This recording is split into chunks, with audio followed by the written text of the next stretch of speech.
Alright, hello everyone. So we are at Atажұрт continuing our discussions with the relatives of victims of the current repressions in Xinjiang in northwestern China.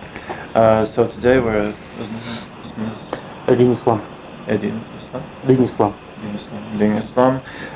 So he's going to talk about his relatives, Imam Rozi, Imam Rozi, Tashmehmet Imam, and Yamamet Imam.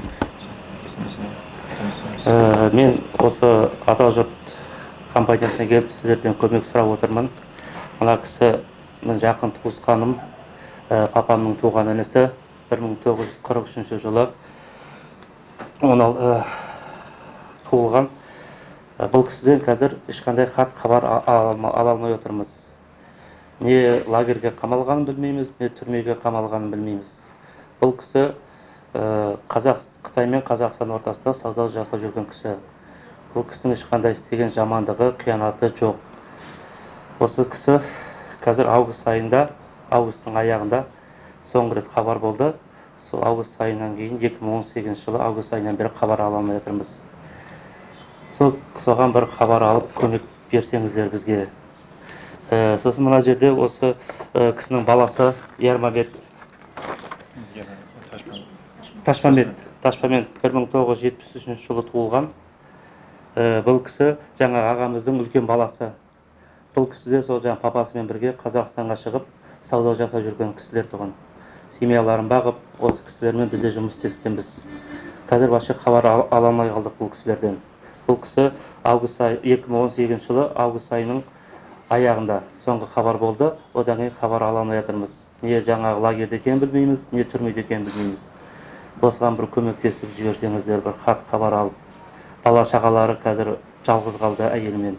4 баласы, әйелі жалғыз, ешқандай қорғауы жоқ. Ол не болып жатқанын да білмейміз қазір ол кісілердің.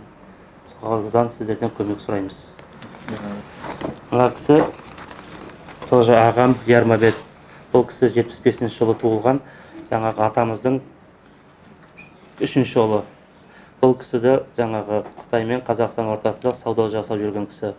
Бұл кісіні февраль айында алып кеткен, 2018 жылы, 2-ші айда. Содан бері хабар жоқ. Бұл кісінің де 4 баласы қалды артында әйелімен. Ол кісілерде 3 баласымен қалды. Бұл кісілерде қазір ешқандай жағдайлар жоқ, көмектесетін адам жоқ. Соған сіздерден өтініп сұрайтынымыз көмек беріп, осы кісілерден бір хабар алып берсеңіздер. Не лагерде екенін, не түрмеде екенін білмейміз осы кезге дейін. Әсіресе жаңа үлкен кісіміз 80 жастағы атамыз, сол кісіге қатты қиын болды. Бір жылдан асты қазір. Не хат жоқ, не хабар жоқ. Соған сіздерден өтініп сұрайтынымыз көмектесіңіздер. Сауда бәрі қазір тоқтады. Бұл кісілерді де қамалғаннан кейін семьяларының жағдайлары қазір өте нашар, төмен деңгейде. So he wants to testify for 3 of his relatives. So first is his Nevre inanız mı? Nevre inanız mı? Бұл кісі атам менің, папамның інісі. Папамның інісі. So this is his uncle Imam Rozi. So you could see his Chinese ID here.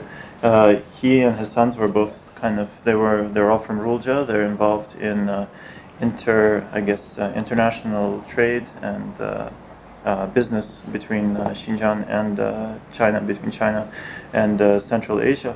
So he was taken into a camp at the end of August of last year. There's been no news since. The most recent news is that supposedly they might be sentenced, but still there's no confirmation of this, so it's not clear now if they're in a camp or if they're in a jail. Then there's 2 of his sons. One is Yarmamet Imam. So he is the younger son, and he's also a businessman. He was also involved in business. So he was taken in February actually of last year, of 2018, and again he was taken to a camp, and now it's not clear. There's hearsay that he's about to be sentenced, but it's not clear now if he's in a camp or if he's in the jail or elsewhere.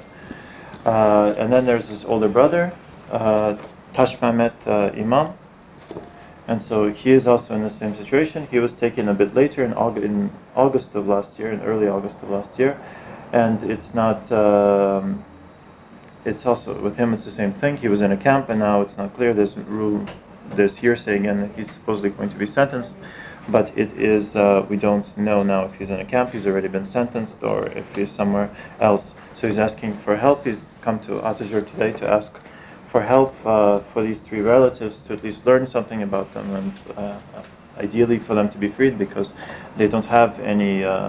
They're not criminals. They haven't committed any crimes that we know of, and some, their families are in very difficult positions. For example, Tashmehmet has 4 kids and a wife who are now basically without their husband and father. So he is here to ask for help, and yes, voila.